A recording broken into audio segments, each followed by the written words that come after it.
Bonjour à toutes et à tous. Nous voici à nouveau ensemble pour une nouvelle vidéo consacrée aux emplois fonctionnels des collectivités territoriales. Plus précisément, il s'agit d'aborder la question des modifications prévues par le projet de loi de transformation de la fonction publique territoriale.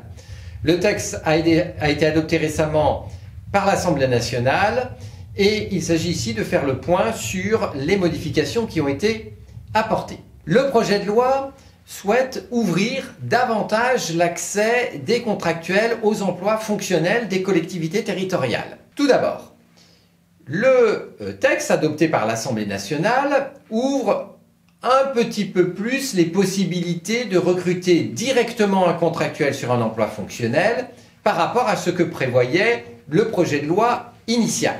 En effet, l'article 47 de la loi du 26 janvier 1984 relative au statut de la fonction publique territoriale, tel qu'il est modifié par l'Assemblée nationale, permettrait que soient pourvus par la voie du recrutement direct les emplois suivants.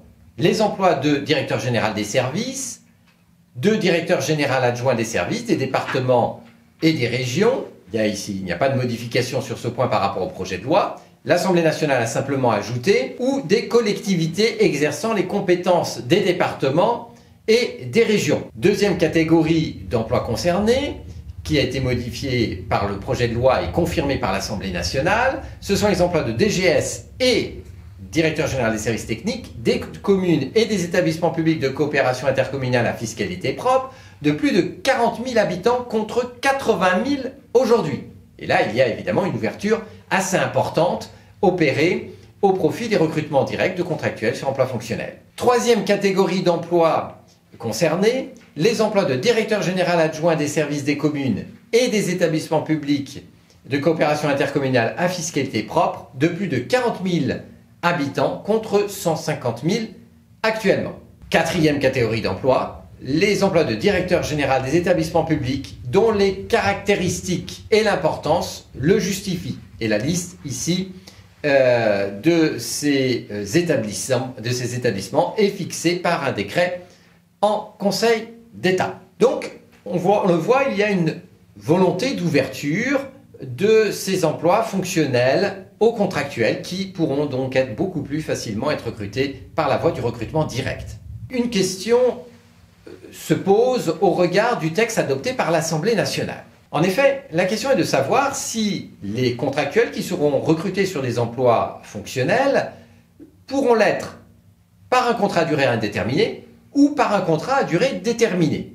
Pourquoi cette question se pose? Eh bien, elle se pose depuis un arrêt du Conseil d'État de 2015. Dans cet arrêt, communauté d'agglomération Côte Basque Adour, le Conseil d'État a considéré que sur les emplois fonctionnels pouvant être pourvus par la voie du recrutement direct, le recrutement pouvait se faire initialement par un contrat à durée indéterminée, et ce par dérogation à la règle générale qu'il veut que dans la fonction publique, un contractuel est recruté par un contrat à durée déterminée. Ce n'est qu'au bout de 6 ans de CDD que le renouvellement pourra intervenir sur la base d'un CDI.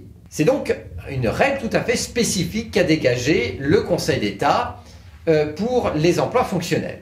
Du coup, cela donne une attractivité, assurément, à ces emplois fonctionnels. Pour les contractuels, pour les cadres supérieurs du privé qui souhaiteront être recrutés sur un emploi fonctionnel d'une collectivité territoriale, il est bien évident que le CDI est très attractif, beaucoup plus attractif en tout cas qu'un CDD. Mais, contre toute attente, l'Assemblée nationale a ajouté une disposition au texte par laquelle elle indique qu'au terme du contrat, la reconduction de celui-ci ne pourra pas se faire à durée indéterminée, ce qui veut dire que le contrat initial est un contrat à durée déterminée. Il est probable que l'Assemblée nationale ici a fait une concession aux administrateurs territoriaux qui étaient vent debout contre cette réforme du statut de la fonction publique territoriale. Merci et à bientôt pour une nouvelle vidéo.